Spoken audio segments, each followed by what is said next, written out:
कल दशहरा है और दशहरे की आप सब लोगों को शुभकामनाएं। आज का ये जो प्रेस कॉन्फ्रेंस है उसमें मैं कुछ बातें आपके सामने रखना चाहता हूँ। पिछले दिनों विधानसभा सत्र था और विधानसभा सत्र के समय हमने एक स्टेटमेंट पढ़ी थी। उस स्टेटमेंट के अनुसार जो हमारे सरकारी कर्मचारी थे जिनकी सैलरीज कैश फ्लो के कारण मिसमैनेजमेंट हुई थी, उसको हमने रेगुलेट किया। और उस समय भी मैंने अपनी स्टेटमेंट में ये कहा था कि हमें फिस्कल डिसिप्लिन और फिस्कल प्रूडेंस से आगे बढ़ना है। और हमारी वित्तीय स्थिति बहुत अच्छी है, लेकिन हम अनुशासन में रह के वित्तीय स्थिति को ठीक करना चाहते हैं। इसलिए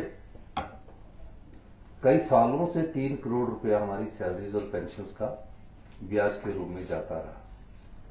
हमने उसको ठीक किया और उस ठीक करने के बाद हमने ये कहा कि कुछ समय के लिए हमें अपनी सैलरी और पेंशन्स को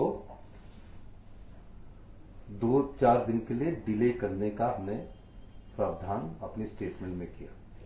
और उसमें हमने एक सिंबॉलिक कहा कि जो सरकार नेतृत्व करती है, जो सरकार का प्रतिनिधित्व करते हैं मुख्यमंत्री और उसके मंत्रिमंडल के सदस्य, वो सबसे पहले सिंबॉलिक 2 महीने के लिए अपनी सैलरी को नहीं रहेंगे ताकि वित्तीय अनुशासन में रहकर आगे बढ़े। 2 महीने का हमने अधिकतम समय रखा था। और 2 महीने से पहले जिस प्रकार मुख्यमंत्री के अलावा मैं एक फाइनेंस मिनिस्टर भी हूं, फाइनेंस मिनिस्टर के नाते मेरा अलग दायित्व है और मुख्यमंत्री के नाते मेरा अलग दायित्व है। उन परिस्थितियों को हमने बड़ी अच्छी तरह अध्ययन किया। और मैं बार बार कहता हूं कि हम व्यवस्था परिवर्तन से आत्मनिर्भर हिमाचल की ओर जा रहे हैं। हम सत्ता में सत्ता सुख के लिए नहीं आए हैं, व्यवस्था परिवर्तन के लिए आए हैं। और इस संदर्भ में मैं आज ये कहना चाहता हूं कि दीपावली भी है और दीपावली की भी आप सब लोगों को शुभकामनाएं। और हिमाचल प्रदेश के सभी निवासियों को, प्रदेशवासियों को दशहरे की भी बहुत शुभकामनाएं और दीपावली की भी बहुत शुभकामनाएं। हिमाचल प्रदेश के जो सरकारी कर्मचारी हैं वो किसी ना किसी रूप में प्रदेश की सेवा करते रहे। पिछले कई सालों से कई चीजों के लिए वो संघर्ष करते रहे। कईयों के मेडिकल बिल कई सालों से पड़े होते हैं, मेरे पास कई बार आए कि हमारे मेडिकल बिल दिला दीजिए। हमारी सरकार ने और मंत्रिमंडल ने हमने ये फैसला किया है, सरकारी कर्मचारियों के जो भी मेडिकल बिल होंगे उन्हें तुरंत प्रभाव से जो भी पेंडेंसी है उसको खत्म कर दिया जाएगा। उसके बाद प्रदेश सरकार द्वारा ओपीएस लागू करने से लगभग 1,15,000 कर ओपीएस लागू, किंतु कुछ अधिकारी तथा कर्मचारी अभी भी एनपीएस के तहत है। महंगाई भत्ते को नियमित रूप से न दिए जाने के कारण इनके एनपीएस अंशदान में यथोचित वृद्धि न होने के कारण इन्हें पेंशन संबंधी लाभ में भविष्य में हानि उठानी पड़ सकती है। जो 1300 के करीब हमारे सरकारी कर्मचारी हैं, उन 1300 के सरकारी कर्मचारी एनपीएस के तहत है। उनमें जो उनका अंशदान है उसमें वृद्धि के कारण उनको नुकसान होता है। अतः सरकार द्वारा यह फैसला लिया गया है कि भारत सरकार द्वारा समय समय पर जारी किए जाने महंगाई भत्ते की दरों को एनपीएस अधिकारी तथा कर्मचारियों को प्रदान किया जाएगा। इस बारे में हमने 10-10 2024 को आदेश जारी कर दिए गए हैं। इससे लगभग 1364 अधिकारी तथा कर्मचारियों को लाभ होगा। ये जो ओपीएस के दायरे में ना आकर एनपीएस के दायरे में होते हैं, उनको इसका लाभ होगा। इसी तरह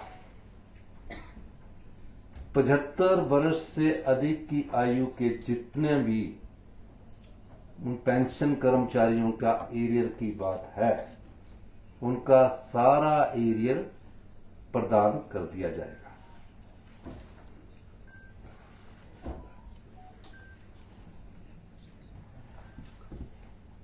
मैं प्रदेश सरकार के सरकारी कर्मचारियों और पेंशनरों को 1/1/2023 से दे महंगाई भत्ते की 4% की किस्त देने की घोषणा करता हूं। इससे प्रदेश के 1,80,000 कर्मचारी और 1,70,000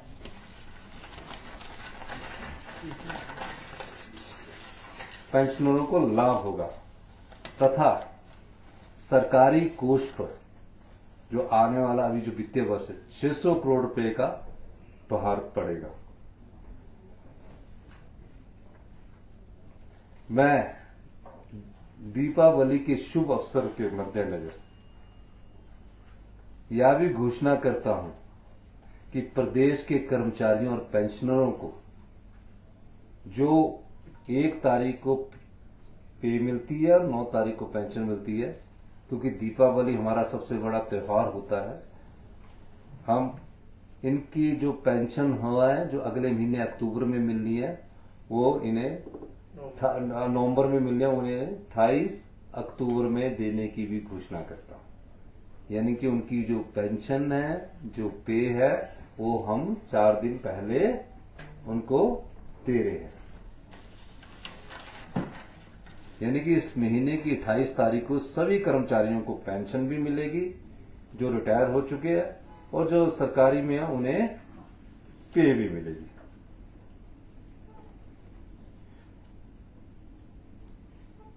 और जो प्रदेश के चतुर्थ श्रेणी के कर्मचारी के जो वेतन एयर की अतिरिक्त किस्त ₹20,000 की अदायगी भी इस वित्तीय वर्ष में करने की मैं घोषणा करता हूं। इसी तरह प्रदेश के 75 वर्ष से अधिक आयु के पेंशनरों का पूरा बकाया एयर देने की भी घोषणा करता हूं। इस वित्तीय वर्ष में सरकार वेतन और पेंशन एरियर पर कुल जो और भी कुछ हमने परसेंटेज बनाई है, उसमें 202 करोड़ रुपए का खर्चा आएगा। तो ये जिस प्रकार का आकलन आप लोग कर रहे थे, ये आकलन करने से पहले थोड़ा सा आप सभी, आपको नहीं मैं कहूंगा, कुछ पत्रकार बांधु दिल्ली तक खबरें चला रहे थे, और कुछ तो हमारे राष्ट्रीय नेता हैं और फाइनेंस मिनिस्टर निर्मला सीतारमण भी है, वो तो फाइनेंस का पूरे रखते हैं। हमारी ट्रेजरी अभी तक ओवरड्राफ्ट नहीं हुई। मैंने कहा कि पिछले साल हमने 2011 दिसंबर 2022 को जब हमने सत्ता संभाली, 1 महीने तक मैं और मुख्यमंत्री मुकेश अग्निहोत्री जी ने, जिस समय गंभीर वित्तीय स्थिति थी, उस पर चर्चा की। चर्चा करने के बाद हमने दृष्टिकोण अपनाया और आत्मनिर्भर हिमाचल की नींव रखी, जिसकी की पहले बजट में आपको कल्पना की। पर आपने उस बजट में, क्योंकि वो बदला हुआ बजट था, उस बदले हुए बजट को आपने सोचा पता नहीं किस दिशा में आगे बढ़ेंगे, और 1 साल के भीतर 2023-24 में 2200 करोड़ रुपए का अतिरिक्त राजस्व कमाया। 2024-25 में उसमें कितने % की वृद्धि हो रही है वो 31 मार्च 2025 को पता लगेगा। लेकिन पूरे जर्नल में ऐसा लगा कि तनख्वाह देने के लिए पैसे नहीं है। जब हमने मंत्रियों की विधानसभा के सत्र में और मुख्यमंत्री की 2 महीने की सैलरी रोकने की बात की थी, तो मैंने कहा ये सिंबॉलिक, हम जो 4 दिन का जो फिस्कल मैनेजमेंट है इसके लिए कर रहे हैं, उसके बाद कर्मचारियों की करेंगे, क्योंकि हम हिमाचल प्रदेश की सरकार का प्रतिनिधित्व करते हैं। लेकिन उसका उल्ट इतना प्रचार किया गया, उल्ट देखने के लिए इतना सब कुछ कहा गया। ऐसा कुछ नहीं है। हिमाचल प्रदेश की वित्तीय स्थिति अच्छी है और हम बार बार कहते हैं कि 2027 में हिमाचल प्रदेश आत्मनिर्भर बनेगा और 2032 में हिमाचल प्रदेश हिंदुस्तान का सबसे समृद्धशाली और मजबूत अमीर राज्य बनेगा। ये मैं अभी से नहीं कह रहा, आप तो सारे मुझे सब पहले दिन से मेरी आप स्टेटमेंट देखना। तो ये हम सरकारी कर्मचारियों को 4% हमने जो डीए दिया है और जो मेडिकल बिल का पूरा भुगतान कर दिया है। आने वाले समय में आप और भी चीजें देखेंगे जो अभी भविष्य के गर्भ में आपको छिपी है, जो हम आने वाले समय में कराएंगे। सुधार की प्रक्रिया प्रदेश में पूर्णतः जारी है, फैसले लिए जा रहे हैं, पर उससे आम आदमी को असर नहीं हो रहा है। हम कड़े फैसले ले रहे हैं, उससे आम आदमी को असर नहीं हो रहा है। अभी तक हमने जो बिजली के बिल, जो बिजली की सब्सिडी बंद करने की बात कही है, वो अभी 75 लाख कर्मचारी जो 300 यूनिट से ज्यादा 300 यूनिट खर्च करते हैं, उनकी अभी सब्सिडी को कोई बंद नहीं किया गया। जो हमने कैबिनेट में फैसला किया, कोई बंद नहीं किया गया। और जो पानी के बिल की बात की गई है, आप बताइए कि 5 स्टार होटलों को और बड़े बड़े उद्योगपतियों को 1 रुपया प्रति यूनिट सब्सिडी देने की कोई बात नहीं होनी चाहिए। पानी के बिल की उनको सब्सिडी देने की बात नहीं होनी चाहिए। जो करोड़ों रुपया टैक्स देते हैं, जो 10-10 लाख रुपए इनकम टैक्स देते हैं, उनको भी फ्री देना चाहिए। किनको देना है हमने फ्री? जो आम आदमी है, जो गांव में रहने वाला गरीब आदमी है, जो गांव में रहने वाला किसान आदमी है, जो सही मायने में डिजर्व करता है, उसको हमारी सरकार पूरी तरह से आत्मनिर्भर बनाने की दिशा में भी काम करेगी। और जहां उनको जरूरत होगी कि ये उनका बिल नहीं भुगतान कर सकते, उस स्थिति में हम उनके बिल के भुगतान करने की स्थिति में भी हमारी सरकार उनको करेगी जो डिजर्व करते हैं। इसी संदर्भ में मैं आपको कहना चाहता हूं कि हिमाचल प्रदेश की सरकार प्रदेश के कर्मचारियों का, प्रदेश के किसानों का, प्रदेश के बागवानों का, प्रदेश के मजदूरों का, प्रदेश की महिलाओं का, प्रदेश के युवाओं को रोजगार के अवसर पैदा हों, इस दिशा में हमारी सरकार काम कर रही है। और निश्चित तौर पर जब भारतीय जनता पार्टी की सरकार थी, उनको उनके बारे में पूछा जाना चाहिए था। चुनावों से पहले 5,000 करोड़ की रेवड़ियां बांटी गई। ये तो वो बात हुई, इस बार मैं देख रहा था, उल्टा चोर कोतवाल को डांटे। आप देखिए ना कि हर चीज में वैट 5 रुपए कम कर दिया गया, बिजली फ्री कर दी गई, मुफ्त की पानी की योजना ला दी गई, 900 के करीब इंस्टीट्यूशन खोल दिए गए। और फिर खूब खुश होते हैं कि प्रदेश के धन को हमने लुटा दिया है। और लुटाया भी ऐसा कि आने वाले भविष्य की युवा पीढ़ी के लिए कोई नया रास्ता छोड़ने की बात नहीं की। हम यहां सत्ता में ना प्रदेश की संपदा को लुटने देंगे, ना लुटाने देंगे, जो भारतीय जनता पार्टी ने किया है।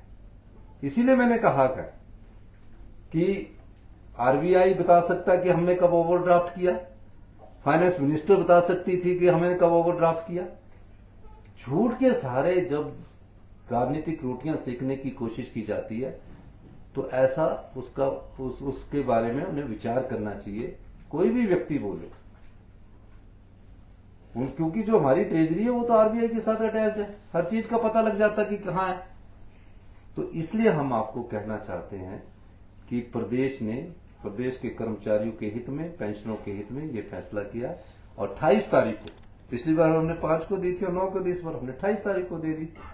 ये सब चीजें हम सरकार के हित में कर रहे हैं, आत्मनिर्भर हिमाचल बनाने की दिशा में बढ़ रहे हैं। आपका बहुत बहुत धन्यवाद। मुख्यमंत्री महोदय,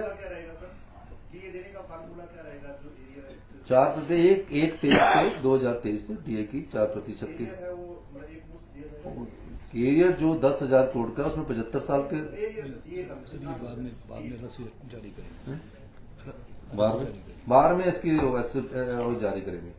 मुख्यमंत्री महोदय, देश के प्रधानमंत्री ने और सभी मंत्रियों ने हरियाणा में जो धार आपकी आर्थिक स्थिति को लेकर चुनावों में दी, तो उसको किस एंगल से लेते हैं आप? देखिए, मुझे ये समझ नहीं आया कि हिमाचल प्रदेश में बड़ा सौहार्द रहता था, जब से चुनाव आते तो हिमाचल प्रदेश की पूरे चर्चा हुई, सब कुछ पता था उन्हें। अरे क्या देश की फाइनेंस मिनिस्टर को कुछ नहीं पता होगा? सब कुछ पता था, लेकिन इस प्रकार से प्रकट किया गया जो कि गलत है। ऐसा राजनीति में नहीं होना चाहिए। जो मेडिकल रिम्बर्समेंट आपने देना, ये काफी सालों से कर्मचारी मेरे को मिले थे, अभी मैं मेडिकल कॉलेज भी गया था और जगह भी गया, कि हमारे 2-2 साल से मेडिकल बिल ही नहीं मिले हैं, 3-3 साल से मेडिकल बिल नहीं मिले हैं, हम पैसा तो खर्च कर चुके हैं। तो मैंने कहा कि ये मेडिकल वाले जो बिल है ये सारे अभी पूरे कर दिए जाएंगे, उनके लिए बजट करके उनको पूरे जिनके भी आज तक के बेचारों के, क्योंकि ये जो ज्यादा पेंशनर लोगों के होते हैं, बुजुर्ग लोगों के होते हैं, तो उनको कभी किसी को 3 साल से मेडिकल बिल नहीं मिला। रिवर्समेंट का जो रिवर्समेंट होती है ना जो सरकारी कर्मचारी, तो इस दृष्टि से हमने उनके रिवर्समेंट का भी पूरा प्रावधान कर दिया। मुख्यमंत्री जी, एक तरफ अधिकारी और कर्मचारी वो हैं जो एनपीएस के तहत हैं जिनको 12% मिल रहा है, दूसरी तरफ वो हैं जो ओपीएस वाले हैं जिनको आपने 4% की घोषणा किया है।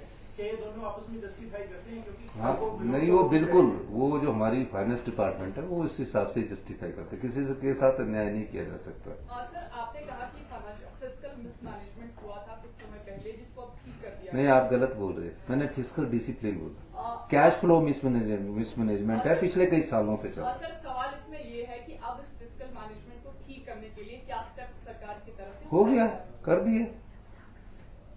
जो हमारी ट्रेजरी थी उसको ठीक किया, रेगुलेट कर रहे हैं और रेगुलेट कर रहे हैं। हमने सिर्फ एक ही समय किया ना, तो हमने क्यों किया? अब इतने सालों से आपका 3 करोड़ रुपया निकला जा रहा है, कोई ध्यान नहीं दे रहा। तो फाइनेंस मिनिस्टर होकर जब मैंने फाइनेंस की प्रेजेंटेशन ली तो मैंने देखा उसको हम ठीक कर रहे हैं। हम क्यों 3 करोड़ रुपया पर मंथ का दें, 36 करोड़ रुपया क्यों दें? और 1 साल का नहीं है, मेरे से पहले से निकल रहा है, काफी सालों से निकल रहा है। उसको ठीक करने का हमारा दायित्व है। जब पता किया कि हम पहली तारीख को पेंशन और पे देते हैं तो 7.5% हम इंटरेस्ट पर लोन लेकर देते, तो ठीक किया। फिर हमने मैनेजमेंट किया। फाइनेंस डिपार्टमेंट को पहले ऐसे सोचा था सैंक्शन दे दो और अब अप्रूवल कर दो। अब फाइनेंस डिपार्टमेंट में हमारे जो नए फाइनेंस सेक्रेटरी आए हैं दिवेश जी, और हम बैठकर माननीय मुख्यमंत्री मंत्रिमंडल बैठ के प्रेजेंटेशन लेते हैं, सारे मंत्रिमंडल के पास प्रेजेंटेशन होती है, फिर कौन से स्टेप करने, और 5 गारंटियां पूरी की है और 6ठी भी पूरी होनी, बाकी गारंटियां पूरी करने, छोटी छोटी गारंटियां है। 1500 रुपया हमने दिया, ओपीएस हमने दी। Rajiv Gandhi ji day boarding school पूरे हिमाचल प्रदेश में काम स्टार्ट हो चुका है। राजीव गांधी स्वर्ण जयंती रोजगार योजना हम लेकर आए। तकरीबन 15,000 लोगों को हमारी सरकार आने के बाद सरकारी क्षेत्र में, चाहे वो आउटसोर्स है चाहे पब्लिक सर्विस कमीशन है, जो रिजल्ट नहीं निकले थे, जीओआईटी का 2020 में हुआ तो वो रिजल्ट नहीं निकले, सारे रिजल्ट हमने निकाले। तो ये गवर्नेंस की बात है। अच्छे शासन के लिए अच्छे प्रशासन का होना जरूरी है, गुड गवर्नमेंट के लिए गुड गवर्नेंस का होना जरूरी है, ध्यान देने की जरूरत होती है। सर 28 तारीख को इस बार देने की, हाँ, आप बताइए। हमने अब 4 दिन पहले हम उनको पे दे रहे हैं, लेकिन भविष्य में क्या रहेगा? भविष्य में 1 तारीख को रहेगा। पेंशन का हम उसको और रेगुलेट करके फिर पेंशन की डेट भी तय समस्या कर। ये आ रही है लोगों को कि उनके जो अगर कर्ज ले रखा किसी ने तो बैंक जो है, नहीं, वो हमने कर दिया ना, 1 को तो पेंशन पे जो सरकारी कर्मचारी दे रहे हैं उनको 1 को। सर, बार-बार पेंशन वालों का भी हम थोड़ा और रेगुलेट करेंगे। सर, बार-बार नेता प्रतिपक्ष ये कह रहे हैं कि केंद्र से आए पैसे का मिसमैनेजमेंट हो रहा है और उसकी बंदर बांट हो रही है। उन्होंने पिछले बार ट्रॉमा सेंटर को लेकर, जिसका आपने शिलान्यास किया, उसको लेकर कहा कि उसमें करोड़ों का घोटाला हुआ है और उसके लिए 1 साल पहले भर्तियां निकाली हैं। पर मैं ये तो बिल्कुल सही कहा, वो मुख्यमंत्री जी ने भी ठीक कहा कि वो तो परेशान है बेचारे, ये हो क्या रहा, मैं कैसे रहा हूं, वो परेशान है। और वो झूठ पर झूठ के सौदागर बन चुके हैं, क्योंकि प्रधानमंत्री जी से झूठ बुलवा देते हो, फिर नड्डा जी के पास आज चले जाते हो, वहां झूठ बुलवा देते हैं। आज भी नड्डा जी आए, कुछ बोला, उनको समझ आ गया कि मैंने झूठ बोला है। तो ये सब चीजें जो है ना वो उनको बोलने दीजिए। अब ट्रॉमा सेंटर में हमने कैजुअलिटी डिपार्टमेंट का अपग्रेड किया, किसी ने नहीं सोचा, वो भी रहे, हमने उसे डिपार्टमेंट ऑफ इमरजेंसी मेडिसिन बनाया। और कैजुअलिटी में क्या होता था, एक बेड पर 2-2 लेटे होते थे, आप देखना कैजुअलिटी में। और उसमें क्या होता था, जो डॉक्टर ड्यूटी देता था वो एसआर शिफ्ट कर रहा होता था, उसकी 72 घंटे लगातार ड्यूटी होती थी। 8-10 घंटे बाद तो हमारे को नींद लग जाती, दिमाग थक जाता है। हमने वहां क्या किया, आपको मैं परिवर्तन बताता हूं। हमने 8 घंटे डॉक्टर की ड्यूटी लगाई, 8 से 9 घंटे हो सकती है। कई पेशेंट को कई बार 1 घंटा ज्यादा लग सकता है, किसी के ऑर्थो का पेशेंट आया 2 भी लग सकते हैं, सीरियस नेचर का आएगा तो 2 भी लग सकते हैं, लेकिन 8 से 10 घंटे की भी ड्यूटी लगाई। और वहां उस हिसाब से डॉक्टरों की अपॉइंटमेंट की 24 घंटे के हिसाब से 3 डॉक्टर रहेंगे 24 घंटे में, और 30 डॉक्टर वहां अभी लगा दिए। डॉक्टर पेशेंट का रेशो वर्ल्ड क्लास करने की दिशा में हम आगे बढ़े। और स्टाफ नर्स, एक स्टाफ नर्स 12 पेशेंट को देखती है, 12 पेशेंट को देखती है एक स्टाफ नर्स। हमने कहा कि वर्ल्ड प्रैक्टिस क्या है, उन्होंने कहा कि स्टाफ नर्स 6 पेशेंट को देखती है। उसके हिसाब से 400 स्टाफ नर्सेस की पोस्टें वहां सैंक्शन की, 120 डॉक्टरों की पोस्टें वहां सैंक्शन की। अभी तक 720 पोस्टें अकेले आईजीएमसी मेडिकल कॉलेज में स्वीकृत की है और 500 पोस्टें टांडा में की। पहले हम 2 हॉस्पिटल को अच्छा बनाना चाहते हैं, उसके बाद जो 4 हॉस्पिटल है अगले फेज में हम 4 हॉस्पिटलों का अच्छा बनाएंगे। सर, रिसोर्स मोबिलाइजेशन को लेकर क्या कदम सरकार आगे उठा रही, क्योंकि डेफिसिट ग्रांट वो घट रही है, जीएसटी कंपनसेशन वो कम हो रहा है या बंद हो गया है, तो आगे क्या है? क्योंकि 2200 करोड़ रुपए आप कह रहे हैं पिछले वित्तीय वर्ष में। आपने बहुत अच्छा सवाल पूछा। जयराम ठाकुर जी के समय जीएसटी कंपनसेशन आता था, जो जून 2022 में बंद हो गया।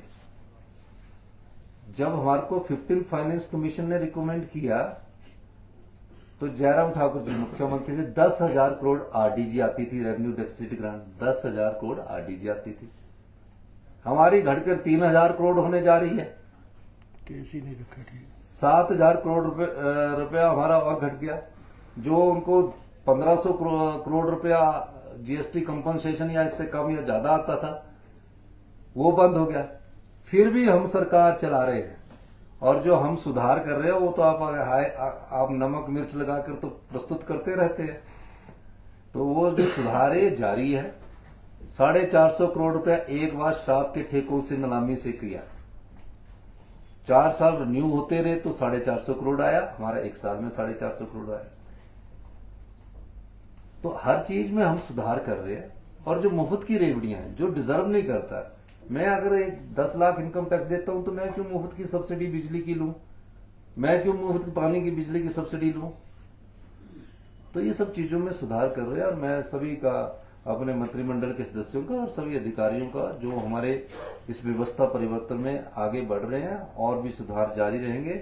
और सुधार के बाद उभरता हिमाचल और आत्मनिर्भर हिमाचल जो अभी आने वाले समय में आपको दिखने लगेगा, आप महसूस करेंगे, और आप पत्रकार भी महसूस करेंगे आने वाले समय में।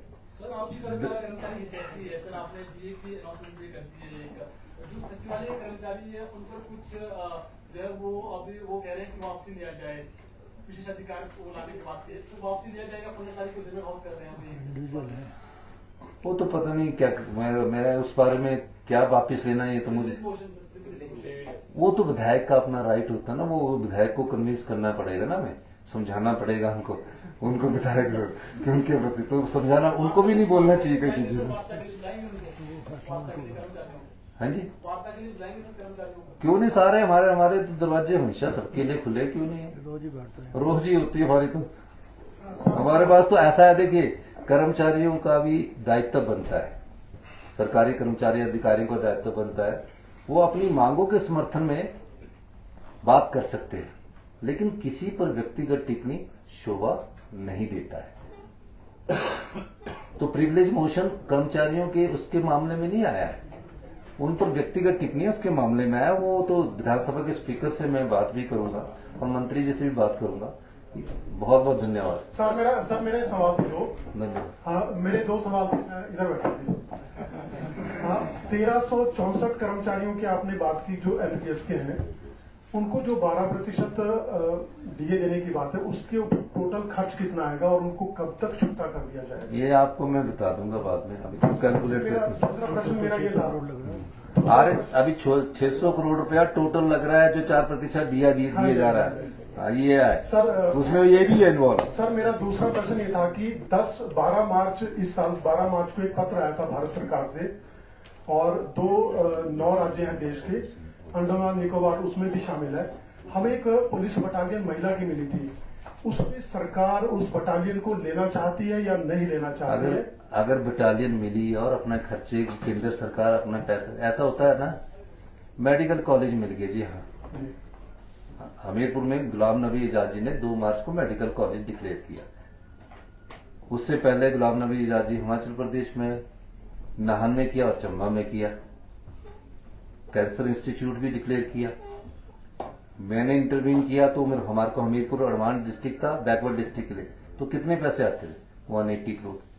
180 करोड़ से हॉस्पिटल नहीं बनता।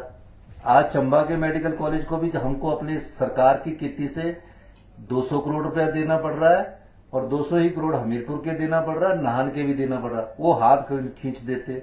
इसी का एक उदाहरण दूंगा। पूरे देश में आयुष्मान भारत की चर्चा होती है कि हम 5 लाख का बीमा दे रहे हैं, उसमें खर्चा आता है 100 करोड़ रुपया। भारत सरकार देती है 43 करोड़ रुपया। 43 करोड़ रुपए के ऊपर सीलिंग नहीं है, बाकी 47 करोड़ रुपया हमारे जो खजाना है ना जनता का, उससे जाता है। तो ये चीजें जो योजनाएं हैं, ये सब व्यवस्था परिवर्तन में आ रही है, हम उसको ठीक कर रहे हैं। आपने हिमकेयर योजना शुरू कर दी, होता हर्निया का ऑपरेशन है, बिल बन जाता 25,000 की जगह 1 लाख रुपया। कोई सोच समझ के हिमकेयर की योजना नहीं शुरू की गई। इसको बोलते हैं जनता के खजाने से धन को लुटाना और लूट लेना। इसको रोक लगा रहे, ये व्यवस्था परिवर्तन है। धन्यवाद। सर, सब्जियों के दाम बहुत बढ़ गए, टमाटर और प्याज 100% चले गए। सेब की करके